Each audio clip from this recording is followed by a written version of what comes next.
Director General of SIGA, Professor Michael Capessa-White, Minister Cassio Forson, other ministers, members of Parliament, chief executives of SOEs, colleagues from AFD and other development partners, distinguished guests, ladies and gentlemen. I'd like to begin by expressing my gratitude to the DG for inviting me to make a statement at this very important event. As one of your partners, we really appreciate the opportunity that the government has offered us to be a part of this discussion on how to improve the performance of SOEs. And we had a really excellent meeting with the DG and his team, the colleagues who presented a couple of weeks ago. And I think the presentation is really indicative of the excellent work that they're all doing on this in SIGA. Let me also thank you, Mr. President, for the opportunity to participate in the recent National Economic Dialogue. It was an honor for the World Bank to hear firsthand about how the administration plans to reset Ghana.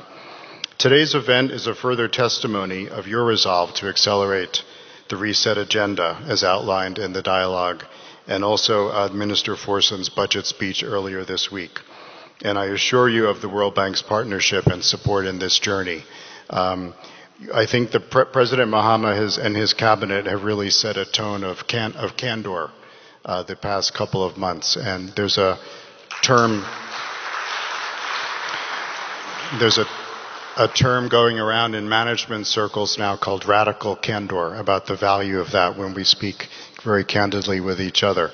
So I would like to continue that in that style. Your Excellency, ladies and gentlemen, state ownership remains critical in Ghana and other developing economies, given the role SOEs play as providers of public goods.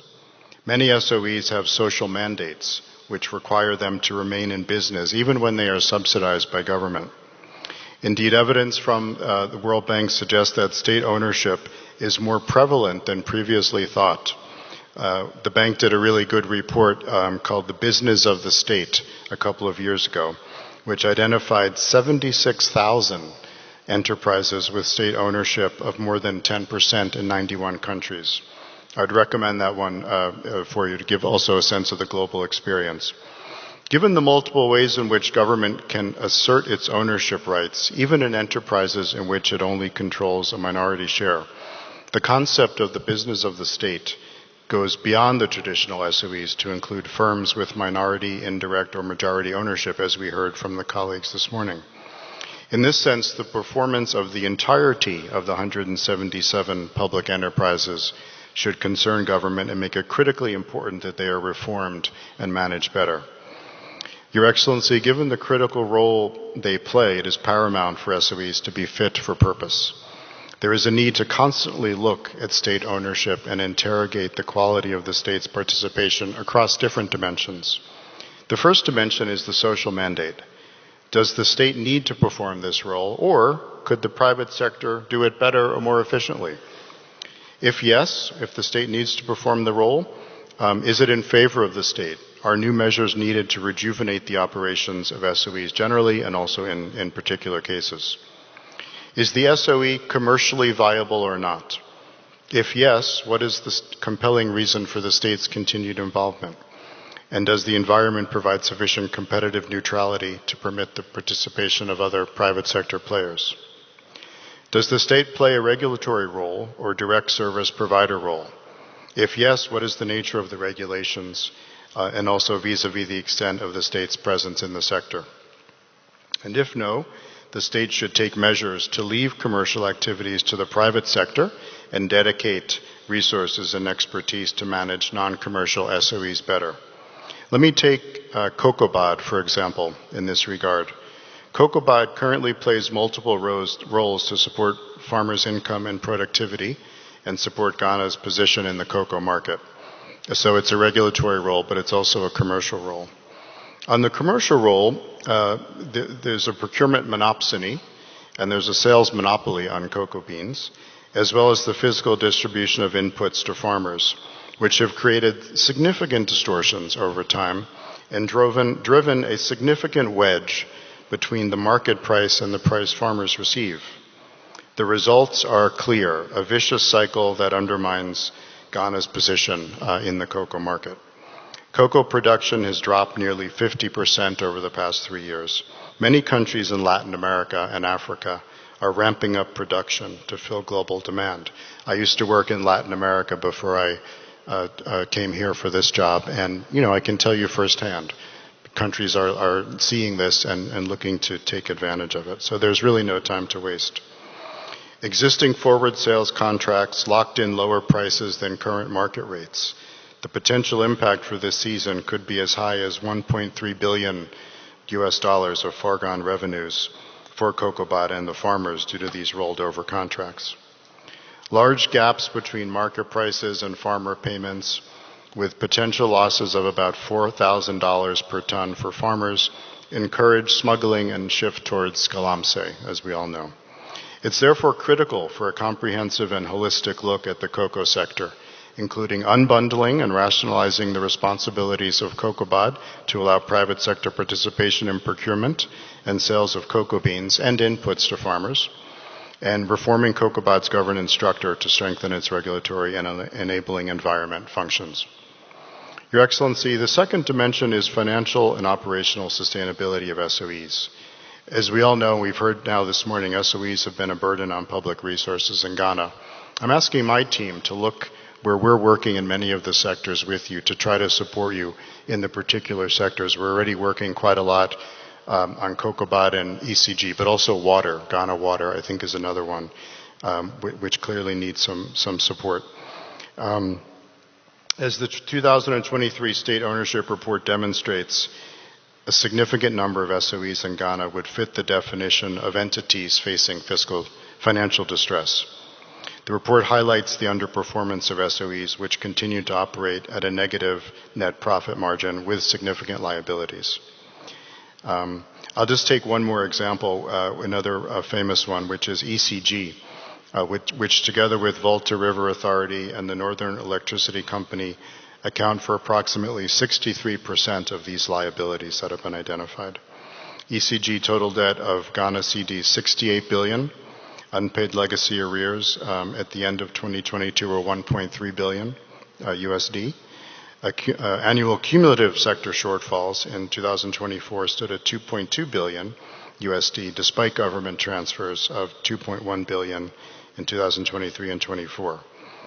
So projected cumulative financial shortfall for the energy sector is over 9 billion USD by 2026 without intervention. These are our World Bank modeling projections.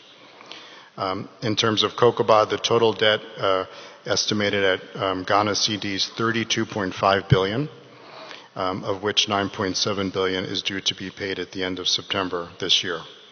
The performance of SOEs thus needs to be enhanced now more than ever. So again, I'm really excited the government is doing this, and we're very happy to help every step along the way.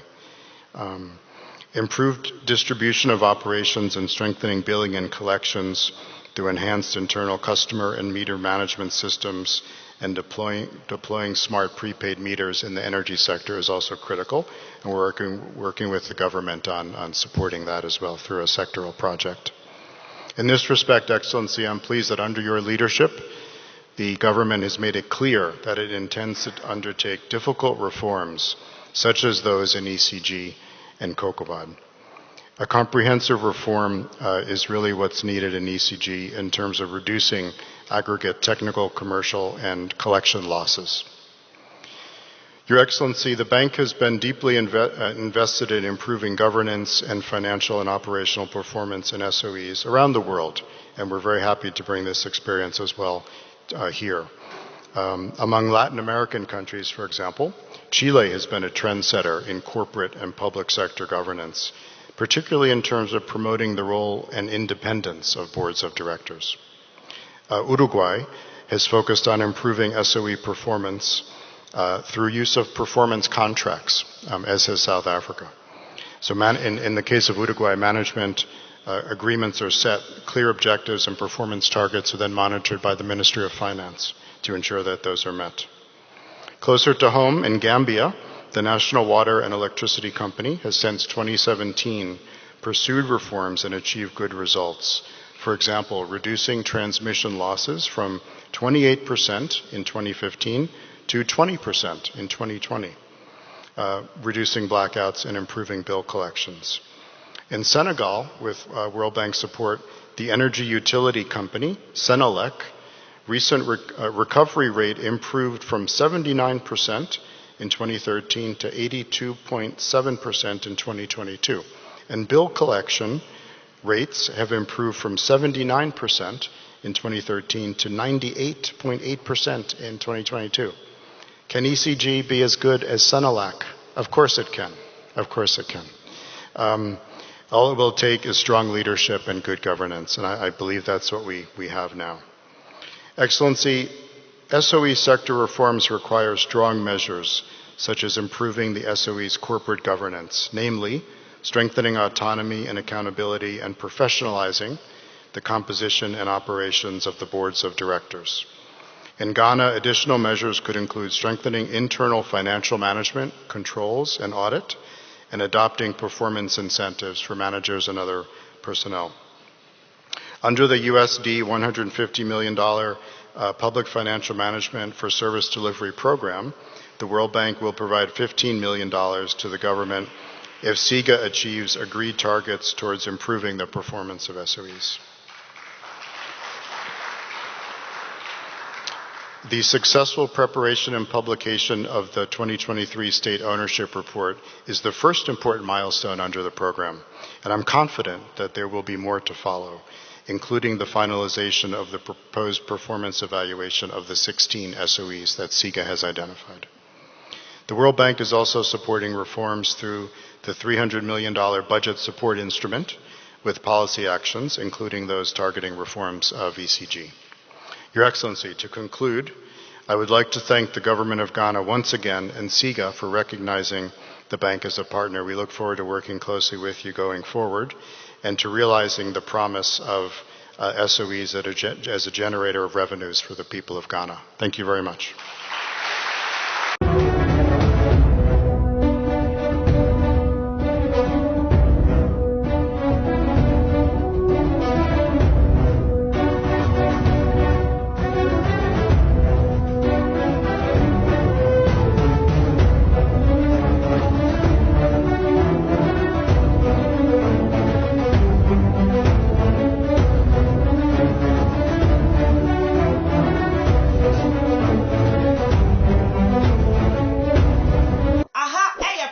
Multimedia. When you go so share, now me say akwenya no ho de maw, say wo be subscribe, ye the video to ma, why you the first person I won sabet me aso ye video mu, na wo so so a wo your man papa no wetimi ehunu nya ekoso e wo oman mu. Like adintre bi so ho na opese wuja, fato comment section ne mu. Edi ba ko pe na fa frame, make meje so. Me si ha da mu nyina wase mamomoni ti a ye je me enyado.